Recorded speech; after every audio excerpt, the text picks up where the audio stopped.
नमस्कार दोस्तों, मैं हरीश वर्मा और आज मैं आपके सामने जो टॉपिक डिस्कस करने जा रहा हूं वो है म्यूचुअल फंड्स। देखिए, जब भी म्यूचुअल फंड की बात आती है और जो एड्स आपको दिखाई दी जाती है कि म्यूचुअल फंड सही है ना, और उसके नीचे एक लाइन आ जाती है कि सब म्यूचुअल फंड्स आर सिक्योरफुली, और ये लाइन जो होती है ना बहुत ही ज़्यादा फास्ट बोली जाती है। तो कभी कभी क्या होता है कि म्यूचुअल फंड्स के नाम पे लोगों को एक्चुअल में समझ ही नहीं होती है, क्योंकि ज्यादातर लोगों का समझना यह है कि म्यूचुअल फंड का जो पैसा है वो शेयर मार्केट में लगा दिया जाता है। और ये है भी सही, क्योंकि म्यूचुअल फंड में आपके पास डिफरेंट डिफरेंट कैटेगरीज होती है। आपके पास एक इक्विटी कैटेगरीज होती है, एक आपके पास सिक्योरिटी कैटेगरीज होती है, एक आपके पास बॉन्ड कैटेगरीज होती है।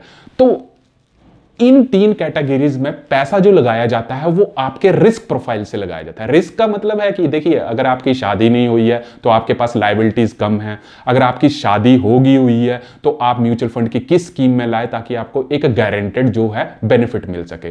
तो देखिए, लोगों को ये ज्यादातर चीज नॉलेज नहीं होती है और लोग अपना पैसा जो म्यूचुअल फंड का पैसा है वो इक्विटी फंड्स में ज्यादातर लगा देते हैं, जिससे लोगों को बहुत ज्यादा नुकसान होता है। मैं सिंपल यहां पे एक बात करूंगा। मेरा एक फ्रेंड है, 2005 में उसने 50,000 के म्यूचुअल फंड्स लिए थे, और उन्होंने जो म्यूचुअल फंड्स लिए 50,000 के, उसमें सारा पैसा जो था वो इक्विटी फंड में लगा दिया। 2008 में मार्केट क्रैश हो गई, 50,000 का 5,000 रह गया।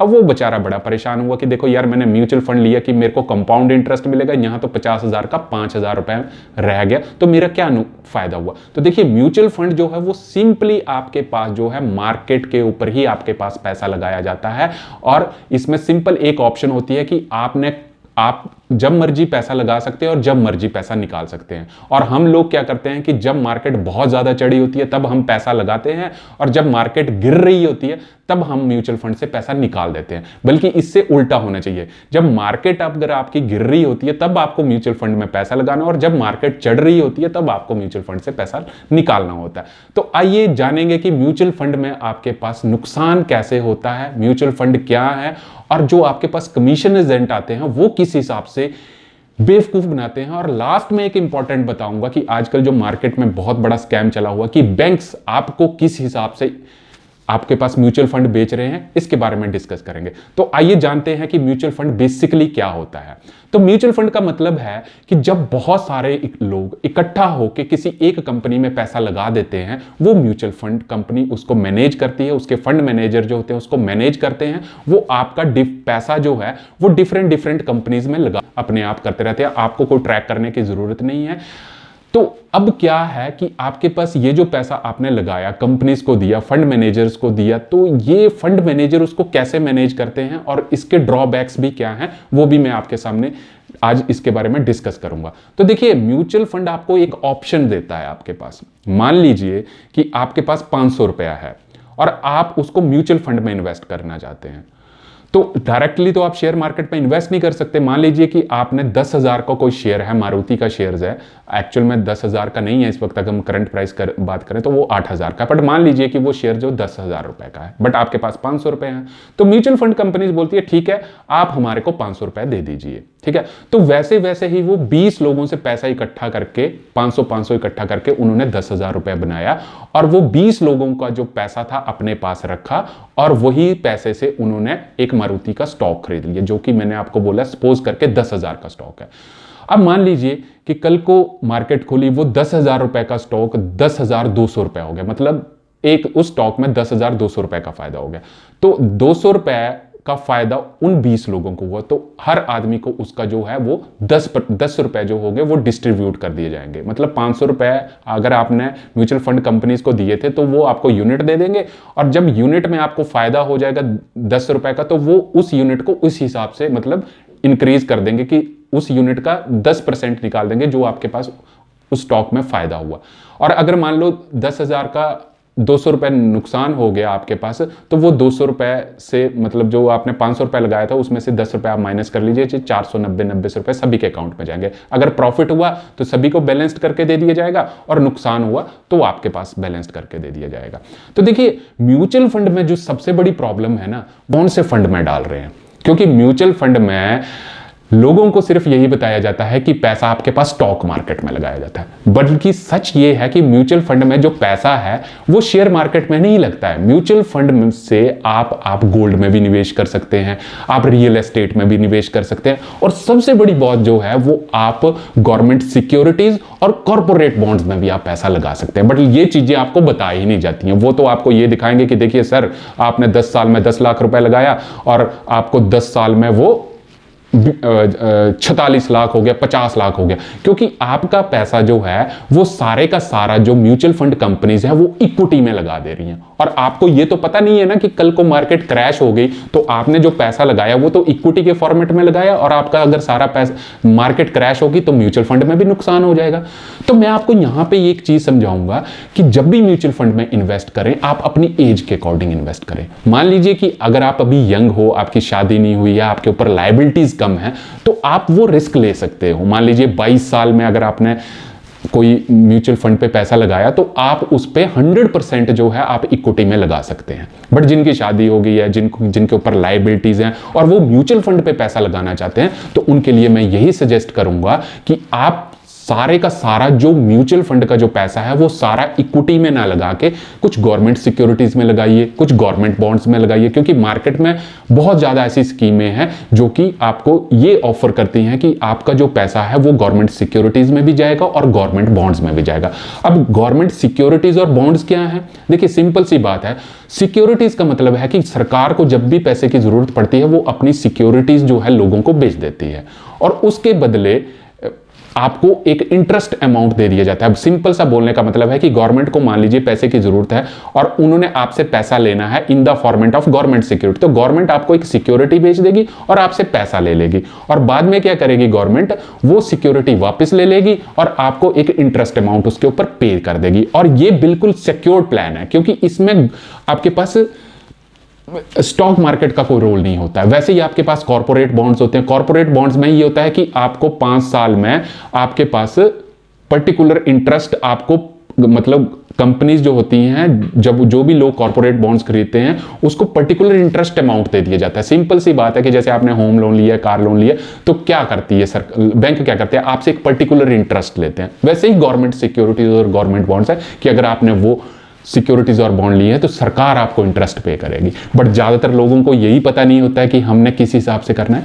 तो मान लीजिए कि अगर आपकी एज 35 या 37 साल है तो मैं आपको यहां पे रिकमेंड करूंगा कि आप 30% जो पैसा है या 40% जो पैसा है वो म्यूचुअल फंड के इक्विटी में लगाइए, और जो 60% पैसा है वो अपना गवर्नमेंट सिक्योरिटीज और बॉन्ड्स पे लगाइए। मार्केट में बहुत सारी ऐसी कंपनीज हैं जो कि इस हिसाब से म्यूचुअल फंड आपके पास मैनेज करते हैं। बट ये चीजें अक्सर जो होती हैं, जो फंड एडवाइजर्स होता है वो अपनी कमीशंस के चक्कर में लोगों को ये चीजें बताना ही नहीं चाहता है। तो ये सबसे बड़ा जो है वो ड्रॉबैक है। तो ये था अभी तक का कि म्यूचुअल फंड कंपनीज कैसे काम करती हैं, आपको पैसा किस हिसाब से निवेश करना है। और अगली चीज मैं आपको बताऊंगा कि म्यूचुअल फंड कंपनीज कैसे काम करती हैं। देखिए जब भी म्यूचुअल फंड कंपनीज के पास पैसा आता है वो कुछ पैसा, मान लीजिए कि आपने म्यूचुअल फंड कंपनी को 1000 रुपया दिया, तो 1000 में से देखिए आपका सारे का सारा पैसा जो होगा 1000 रुपया मार्केट पे नहीं जाएगा। उसमें से म्यूचुअल फंड कंपनीज जो होती हैं 1 या 2% अपनी कमीशन रख लेती हैं। मान लीजिए 1000 रुपया आपने लगाया तो 1000 का आपके पास 2% आपके पास 20 रुपया हो गया, मतलब आपके जो मार्केट में पैसा लगेगा वो 980 रुपए लगेंगे। 980 रुपए ही आपके पास मार्केट में जाएंगे, बाकी जो 20 रुपए हैं वो कंपनी क्या करेगी, अपने पास एक एक्सपेंस रेशियो रख लेगी। एक्सपेंस रेशियो की जो फंड मैनेजर आपके फंड को मैनेज कर रहा है वो अपनी कमीशन उसमें रख लेते हैं, क्योंकि उन्होंने बहुत सारे लोगों को फंड मैनेज करना होता है। तो वो हर आदमी से मान लीजिए 1 लाख रुपए लिया तो 1 लाख रुपए का आपके पास 1% आपके पास 1000 रुपया हो गया, तो 1000 रुपए वो 99,000 रुपए आपका इन्वेस्ट करेंगे, बाकी अपने पास। और ये सभी म्यूचुअल फंड कंपनीज करती हैं। ऐसी कोई कंपनी है कोई 1% पे करती है, कोई 2% पे करती है, तो ऐसे सभी म्यूचुअल फंड कंपनीज का काम है, क्योंकि जो आपका पैसा है वो म्यूचुअल फंड कंपनीज रखती हैं, और म्यूचुअल फंड कंपनीज वही पैसा एएमसी को ट्रांसफर करते हैं, जिसको बोलते हैं एसेट मैनेजमेंट कंपनी, और वो एएमसी जो पैसा है वो आपका स्टॉक एक्सचेंज पे चला जाता है। तो एक्सपेंस रेशियोज तो कंपनी हमेशा ही उसमें काट देते हैं। तो इस हिसाब से म्यूचुअल फंड कंपनीज अपनी एक्सपेंस रेशियो आपसे ले लेते हैं इस चीज़ पे। बट यहाँ पे एक चीज़ बात करने की बड़ी इंपॉर्टेंट चीज़ है कि कुछ कंपनीज का ना सिंपल सा एक चीज़ होता है, क्योंकि आप मान लीजिए कि एक कोई फंड हाउस है, उसके पास 10,000 करोड़ रुपए का आपके पास AUM है, मतलब असेट अंडर मैनेजमेंट की 10,000 करोड़ उस पर्टिकुलर कंपनी ने लोगों से इकट्ठा करे, बट वो सिर्फ अपनी एक्सपेंस के लिए मार्केट में पब्लिसिटी कर देते हैं, एड्स कर देते हैं, या कोई एजेंट से आपके पास भेज देते हैं कि आप जाइए इस फंड की हमारे पास मार्केटिंग करिए। क्योंकि कुछ कंपनीज का तो सिंपल सा मतलब है कि मार्केट जाए जहां मर्जी, क्योंकि वहां पे तो चीज बिल्कुल डिक्लेयर है कि it is only subjected to market risk. तो उनसे कोई मतलब नहीं होता कि आपके पास मार्केट कहां जा रही है और म्यूचुअल फंड क्या जा रहा है। उनको मतलब है सिर्फ 2% की अपनी कमीशन से। तो मान लीजिए कि किसी फंड हाउस का 10,000 करोड़ रुपए आपके पास पड़ा हुआ है, तो 10,000 करोड़ का अगर मैं 10% देखूं तो 1,000 है, बट 100 करोड़ मतलब 10,000 करोड़ अगर किसी कंपनी का AUM है, और अगर वो सिर्फ फंड को ना देख के सिर्फ अपनी एक्सपेंस रेशियो ही देखेगी, कोई बात नहीं हमारे पास पैसा आ रहा है, तो वो उस पर्टिकुलर फंड से भी 100 करोड़ रुपया जो है वो अपनी एक्सपेंस रेशियो काट लेते हैं। उनका कोई मतलब नहीं होता कि फंड आपका किस हिसाब से जा रहा है और कहां पे ग्रोथ कर रहा है। तो ये सबसे बड़ी ड्रॉबैक है। और अगली चीज मैं आपके पास बैंक बात करूंगा। देखिए आजकल एक चीज बहुत चली हुई है कि जब भी आप बैंक्स जाते हैं, चाहे आप ICICI बैंक जाइए, कोटक जाइए या HDFC में जाइए, तो ये ज्यादातर लोग क्या कर रहे हैं आजकल मार्केट में, एक यूलिप प्लान भेज रहे हैं जिसको हम बोलते हैं यूनिट लिंक इंश्योरेंस प्लान। तो देखिए यूनिट लिंक इंश्योरेंस प्लान में वो बोलते हैं कि देखिए ये है तो म्यूचुअल फंड, बट वो म्यूचुअल फंड ना हो के आपको एक यूलिप प्लान ऑफर कर दे रहे हैं। अब यूलिप प्लान का भी ऑब्जेक्टिव तो सिंपल एक ही है कि पैसा तो मार्केट में ही जाना है, बट उसके बदले में आपको वो एक इंश्योरेंस ऑफर कर देते हैं कि मान लीजिए कि आपने एक साल में 1 लाख रुपया लगाया, तो वो कंपनी आपको बोलेगी कि देखिए कल को आपकी डेथ हो गई तो आपको 10 लाख रुपया आपको मिल जाएगा, और बाकी का जो पैसा होगा हम आपकी स्टॉक मार्केट में लगा देंगे। अब देखिए एक तरफ तो आपको वो इंश्योरेंस भी ऑफर कर रहे हैं, अब वो जो आपका पैसा है वो टोटली अगर इक्विटी में वो लगा रहे हैं, तो ये आप जान लीजिए कि 5 साल बाद तो आपको कुछ नहीं मिलना है। अगर आपने 5 साल अगर 5 लाख भी लगाया ना, तो इतना 101% कंफर्म है कि अगर आपने यूलिप प्लान लिया तो यूलिप प्लान में आपको अगर 5 लाख भी मिल गया ना, वो भी बहुत बड़ी है बात है, बट 5 साल बाद आपको 4 और 4.5 लाख रुपए के इसी के बीच में प्लान कर पैसा मिलेगा। क्योंकि यूलिप प्लान में वो अपनी एक तो एक्सपेंस रेशियो कर रहे हैं और एक मॉर्टेलिटी चार्जेस आपके पास काट रहे हैं। तो यूलिप प्लान से तो दूर रहना है, बट आपको बेचा जाता है सिर्फ एक म्यूचुअल फंड के नाम से। तो ये चीज आजकल बैंक कर रहे हैं। और सबसे बड़ी बात ये है कि अगर आप एक्सिस बैंक के पास जा रहे हो या ICICI बैंक के पास जा रहे हो, तो वो बंदे जो होंगे, जो भी बैंक के होंगे, वो सिर्फ अपना ही फंड बेचेंगे। क्योंकि वहां से क्या होगा कि अगर वो अपना ही फंड बेचेंगे तो कमीशन भी उन्हीं को ही आएगी। मान लीजिए कि कोई किसी भी बैंक का, देखिए, और जो भी ये मैं वीडियो बना रहा हूं सिर्फ एजुकेशनल पर्पस से, इससे मेरा किसी कंपनी से कोई मतलब लेन देन नहीं है, पर मैं आपको सिर्फ एक एजुकेशन पर्पस से ये चीजें समझा रहा हूं। मान लीजिए कि आप ICICI बैंक के पास गए, ICICI बैंक का जो एसेट अंडर मैनेजमेंट है वो 10,000 करोड़ है। अब 10,000 करोड़ का 2% उनको पता है कि 200 करोड़ हो जाता है। तो जो भी बैंक होते हैं वो हमेशा अपनी ही कंपनी का प्लान बेचते हैं। वो कभी ऐसा नहीं करेंगे कि एक्सिस ICICI का प्लान बेचेगा, ICICI HDFC का बेचेगा, ऐसा नहीं होता है। वो अपनी कंपनी का एसेट इंक्रीज करने के लिए आपको वो फंड ऑफर कर देते हैं। तो देखिए जब भी आप बैंक्स जाएं तो इन चीजों से बहुत दूर रहें कि आपके पास यूलिप प्लान से बिल्कुल बचें। और आपको तो फंड सिर्फ वही लेना है जो मार्केट में ग्रोथ हो। अगर मेरे को ICICI बैंक या HDFC का कोई फंड ऐसा है जो मेरे को ग्रो करता हुआ दिखाई दे रहा है, तो मैं उसके पास जाऊंगा ना कि मेरे को भाई तुम fund they they. But HDFC का बैंक कभी नहीं आपको बोलेगा कि आप ICICI का लो, क्योंकि ICICI का नहीं बोलेगा कि आप कोटक का लो। क्योंकि जब भी फंड, जैसे मैंने ऑलरेडी आपको बता दिया कि जब भी आप कोई उनसे म्यूचुअल प्लान लेते हो, फंड प्लान लेते हो, तो वो जो पैसा होता है वो AMC में जाता है और वही कंपनी उसी को ही पैसा वापस कर देती है। मतलब वही बैंक का पैसा जो होगा, अपना पैसा अपने ही घर में वापस आ जाता है। तो इन चीजों से बहुत दूर रहना और आपको सिर्फ मार्केट में वही प्लान रिसर्च करना है जो आपकी अकॉर्डिंग टू नीड्स है। जैसे मैंने ऑलरेडी बोला कि 35 के ऊपर आपकी लाइबिलिटीज बहुत आ जाती हैं, तो आपको सिर्फ मैक्सिमम गवर्नमेंट सिक्योरिटीज और बॉन्ड्स के ऊपर भी पैसा इन्वेस्ट करना चाहिए, क्योंकि वो बहुत ही ज्यादा सिक्योर्ड प्लान्स होते हैं जिसमें रिस्क एपेटाइट जो होता है वो बहुत कम होता है। तो म्यूचुअल फंड आपकी एज के अकॉर्डिंग डिसाइड होना चाहिए कि आपकी लायबिलिटीज क्या है और आपने किस हिसाब से इन्वेस्ट करना है। और देखिए अगली बात मैं यहां पे ये बात करूंगा कि म्यूचुअल फंड में सबसे बड़ी प्रॉब्लम पता क्या है और इसकी ड्रॉबैक्स क्या है वो भी मैं आपके पास बताऊंगा। म्यूचुअल फंड में हम पैसा तब इन्वेस्ट करते हैं जब हमारे पास मार्केट चढ़ती है। हम जैसे लोग क्या करते हैं कि यार मार्केट बहुत चढ़ रही है, म्यूचुअल फंड की मैं पैसा लगा दो। अब मार्केट तो ऑलरेडी चढ़ी हुई है, तो उस पर्टिकुलर म्यूचुअल फंड की जो यूनिट होगी ना वो भी आपको कॉस्टली मिलने वाली है, ठीक है। बट जब एक तो आपने पैसा तब लगाया जब मार्केट चढ़ी थी और आपको म्यूचुअल फंड की यूनिट भी तब वैसी मिली, उस टाइम महंगी थी। अब मार्केट गिर रही है, अब क्या, जब मार्केट में पैनिक आ गया तो अब फंड मैनेजर तो ये चाहता है कि नहीं लोग सिचुएट हों और पैसा और इन्फ्यूज हो मार्केट में, बट लोग पैनिक क्रिएट कर देते हैं और उस टाइम लोग अपना पैसा वापस खींचना शुरू कर देते हैं। तो देखिए एक तो आपने पहले महंगे दाम में लिया और सस्ते दाम में बेच दिया, तो आपका तो नुकसान है ही है। तो इस चीज से भी आपको दूर रहना है कि ये कंपनीज की मतलब म्यूचुअल फंड को तो पैसा अगर आपके पास एक बार आ गया तो उनको तो मार्केट में इन्वेस्ट करना ही करना है, वो अपने पास नहीं रख सकते, क्योंकि 10,000 करोड़ की अगर मैं बात करूं तो 9500 करोड़ उनको पैसा इन्वेस्ट ही करना है। आपके पास 500 करोड़ जो होगा वो अपने पास कैश में रख लेते हैं, क्योंकि मान लीजिए कभी किसी की रिडक्शन आ गई, मान लीजिए 2 साल बाद आपको पैसे की जरूरत पड़ गई या किसी को 3 साल बाद पड़ गई, क्योंकि म्यूचुअल फंड में सिर्फ एक अच्छी बात यह है कि जब पैसा आपको चाहिए होगा वो आपको वापस कर देंगे। तो म्यूचुअल फंड कंपनीज क्या करती हैं कि कुछ पैसा अपने पास कैश में रखे रहती है कि अगर कोई रिडम्पशन हमारे पास रिक्वेस्ट आएगी हम एकदम से क्लाइंट्स को वो जो पैसा होंगे वो वापस कर देंगे आपके पास, क्योंकि उसको वेट नहीं करना पड़ता, तो वो कुछ पैसा कैश में रख देते हैं।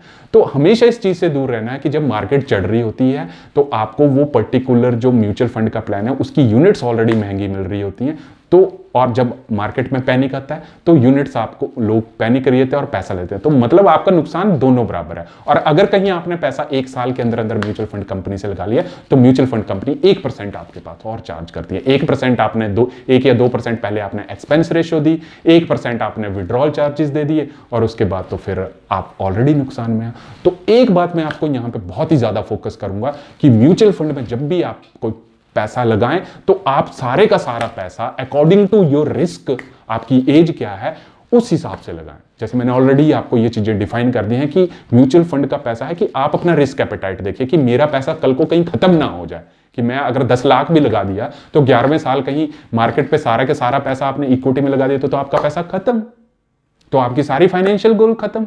तो ये चीज बहुत समझना जरूरी है कि according to your needs, according to your risk appetite, you need, आपको उस पर्टिकुलर फंड को आपको किस हिसाब से लेना और कैसे वो आपको बेनिफिट देगा, ये बात ज्यादा जरूरी है। आगे हम ये बात करेंगे, दूसरी बात है कि म्यूचुअल फंड कंपनीज क्या होती है कि जब आपके पास फंड हाउस के पास ज्यादा, जैसे 25,000 करोड़ आ गया, 30,000 करोड़ आ गया, तो उनको तो इन्वेस्ट करना ही करना है। तो आपको ऐसे ऐसे फंड हाउसेस से भी बहुत ज्यादा दूर रहना है जिसका असेट अंडर मैनेजमेंट बहुत ज्यादा है, क्योंकि उनको पैसा बहुत ज्यादा, जब पैसा आ जाता है ना तो वो मैनेज ही नहीं कर पाते हैं, वो किस हिसाब से मैनेज नहीं कर पाते हैं। तो देखिए मैं आपको चीज बताता हूं, मान लीजिए कि कोई कंपनी है उसका 25,000 करोड़ AUM है। अब 25,000 करोड़ में स्टॉक मार्केट में कोई ऐसी कंपनीज लिस्टेड हुई जिसका टोटल जो मार्केट कैपिटल है वो है 100 करोड़। अब 100 करोड़ अगर उसका मार्केट कैपिटल है और उस कंपनी के अंदर बहुत ज्यादा पोटेंशियल है कि वो राइज करे। अब म्यूचुअल फंड कंपनीज के पास तो फंड हाउस जो है वो 25,000 करोड़ का तो ऑलरेडी उनके पास असेट अंडर मैनेजमेंट है। अब वो कंपनी तो ग्रो बहुत अच्छी कर रही है, बट म्यूचुअल फंड कंपनीज का सबसे बड़ी ऑप्शन है, अब मान लीजिए कि 25,000 करोड़ की कंपनी 100 करोड़ की कंपनीज को, क्योंकि म्यूचुअल फंड की कंपनीज को तो काम ही क्या है कि शेयर मार्केट में पैसा लगाना। अब कंपनी है 100 करोड़ की, म्यूचुअल फंड कंपनीज के पास पड़ा है 25,000 करोड़। तो अब 25,000 करोड़ से अगर मान लीजिए कि अगर 10 करोड़ मतलब 10 करोड़ 25 मतलब 100 करोड़ की तो कंपनी है और 100 करोड़ का 10% हुआ 10 करोड़। तो कोई भी म्यूचुअल फंड कंपनी जो होती है वो उस पर्टिकुलर कंपनी में जिसका शेयर है उसमें 10% से ज्यादा हिस्सेदारी नहीं रख सकती है, क्योंकि म्यूचुअल फंड कंपनी जो है वो 1 या 2 या 5% से अबव किसी भी कंपनीज में अपनी हिस्सेदारी नहीं बढ़ाना चाहती। ये एक जो सेबी की गाइडलाइंस है वो इसमें फॉलो अप होती है। तो 25,000 म्यूचुअल फंड के पास पैसा है, आपने 100 करोड़ की कंपनी में 5 करोड़ रुपया लगाना है, तो 5 करोड़ रुपया अगर आप लगा भी दोगे तो जो वो बेनिफिट है वो सभी लोगों को डिस्ट्रीब्यूट होगा। तो 5 करोड़ में अगर थोड़ा बहुत बेनिफिट भी हो गया तो वो कितना 25,000 में वो बाइफरकेट होगा। तो ये बहुत बड़ी डिसएडवांटेज है कि आपको म्यूचुअल फंड कंपनीज में पैसा लगाते हुए भी आपको ट्रैक रिकॉर्ड जो चीजें रखनी है वो सबसे बड़ी चीजें रखनी है कि उस कंपनीज की कितने साल पुराना वो फंड है, उसका फंड मैनेजर क्या है, उसने क्या रिटर्न्स आपके पास ग्रो करके दी हुई हैं, और इसके पास कहीं ज़्यादा असेट अंडर मैनेजमेंट तो नहीं है कि कल को कंपनी इतना फंड उसके पास आ जाए कि कंपनीज को ज़बरदस्ती वो फंड हाउस बंद करना पड़े। क्योंकि बात तो सीधी है कि जब कंपनीज के पास पैसा ज़्यादा आएगा तो वो डिस्ट्रीब्यूशंस भी बहुत ज़्यादा होंगी। तो कभी कभी जो नए म्यूचुअल फंड है वो भी आपके पास अच्छी परफॉर्मेंस देते हैं, क्योंकि उनका जो असेट अंडर मैनेजमेंट होता है, AUM जिसको हम बोलते हैं, वो बहुत कम होता है। तो वो मतलब अच्छे तरीके से छोटी कंपनीज में लाके अपने पोर्टफोलियो को वो मैनेज करती हैं। क्योंकि और दूसरा म्यूचुअल फंड में लोग जो पैसा है तो वो SIP के थ्रू में लगाते हैं, और SIP भी बहुत एक अच्छा एक फॉर्मेट है जिससे लोग different different mutual fund companies में पैसा लगाते हैं। तो देखिए दोस्तों, इसमें सबसे बड़ी इंपॉर्टेंट चीज़ पूरे टॉपिक में ये थी कि आपको जब भी कोई फंड मतलब आपको म्यूचुअल फंड एडवाइजर आपको कोई म्यूचुअल फंड बेचने आ रहा है, तो सबसे पहले तो देखिए उसका मोटिव क्या है। हम ये नहीं बोलते हैं कि हर कोई आपको गलत ही बताएगा, हो सकता है कि कुछ लोग आपको सही भी बताएं, बट आपको म्यूचुअल फंड में स्पेशली यूलिप प्लान से तो बहुत ही दूर रहना है अगर आप म्यूचुअल फंड में पैसा लगा रहे हो। और म्यूचुअल फंड में अगर आप पैसा भी लगा रहे हो तो आपकी एज क्या है और आपका रिस्क एपेटाइट क्या है, क्योंकि सारे का सारा पैसा इक्विटी में नहीं लगाना है। आपके पास गवर्नमेंट सिक्योरिटीज और बॉन्ड की भी बहुत ज़्यादा ऑप्शंस होती हैं, उस पर भी पैसा आपके पास लगाना है। ठीक है दोस्तों, तो ये आज आपका विषय था। तो अगर आपको म्यूचुअल फंड के बारे में अगर कोई जानकारी चाहिए या कुछ आपको मतलब एजुकेशनल पर्पज से आपको कुछ सीखना होगा तो डिस्क्रिप्शन में मेरा मोबाइल नंबर है, आप वहाँ पे कांटेक्ट कर सकते हैं। Thank you.